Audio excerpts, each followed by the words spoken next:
उत्पन्ना एकादशी। उत्पन्ना एकादशी का हिंदू धर्म में विशेष महत्व है।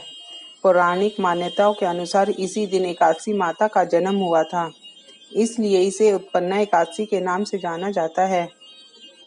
देवी एकादशी को सृष्टि के पालनहार श्री हरि विष्णु की ही शक्ति माना जाता है।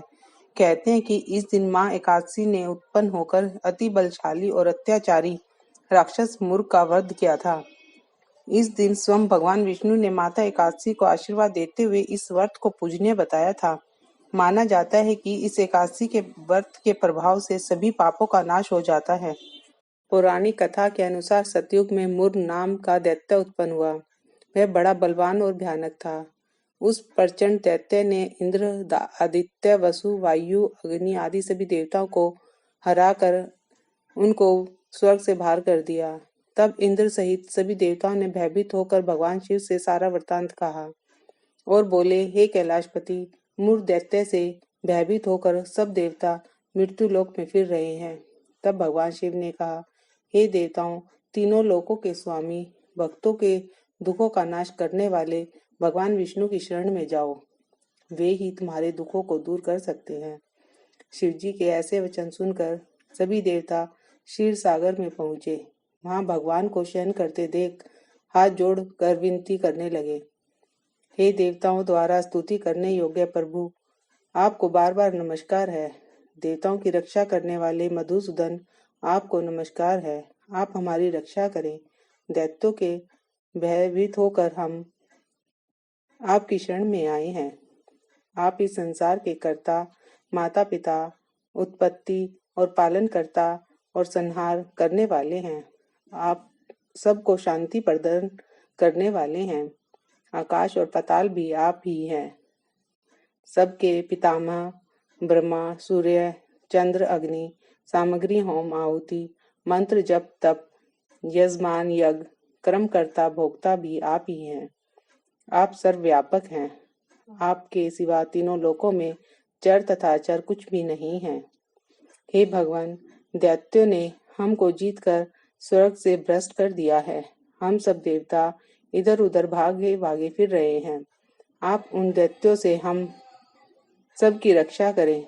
इंद्र के ऐसे वचन सुनकर भगवान विष्णु कहने लगे, हे इंद्र, ऐसा मायावी दैत्य कौन है जिसने सब देवताओं को जीत लिया है?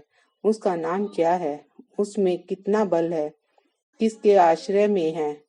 उसका स्थान कहाँ है? यह सब मुझसे कहो। भगवान के ऐसे वचन सुनकर इंद्र बोले, भगवान, प्राचीन समय में एक नाड़ीसंग नामक राक्षस था। उसके महापराक्रमी और लोक विख्यात मुर नाम का एक पुत्र हुआ।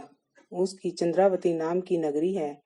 उसी ने सब देवताओं को स्वर्ग से निकालकर वहां अपना अधिकार जमा लिया है। उसने इंद्र, अग्नि, वरुण, यम, वायु, ईश, चंद्रमा, नृत्य आदि सब स्थानों पर अधिकार कर लिया है।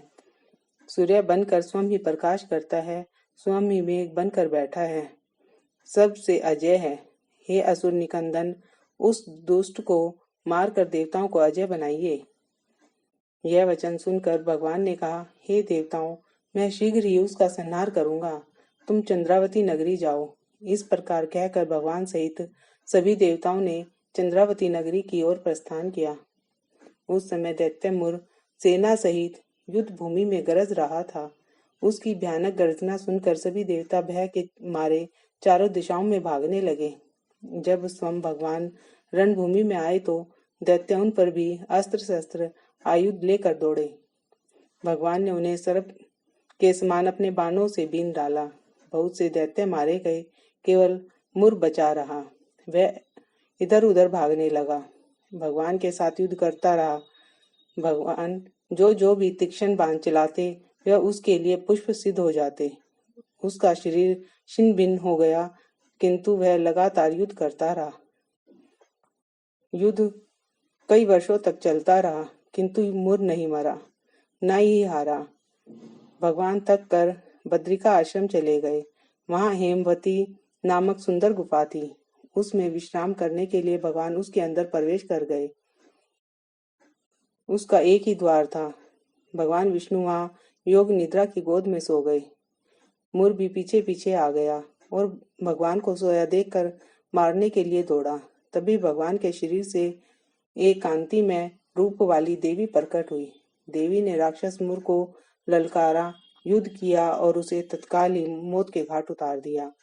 श्री हरि जब योग निद्रा से उठे तो सब बातों को जानकर उस देवी से कहा कि आपका जन्म एकादशी के दिन हुआ है, अतः आप उत्पन्ना एकादशी के नाम से पूजित होंगी। आपके भक्त वही होंगे जो मेरे भक्त हैं। बोलो विष्णु भगवान की जय, लक्ष्मी नारायण भगवान की जय।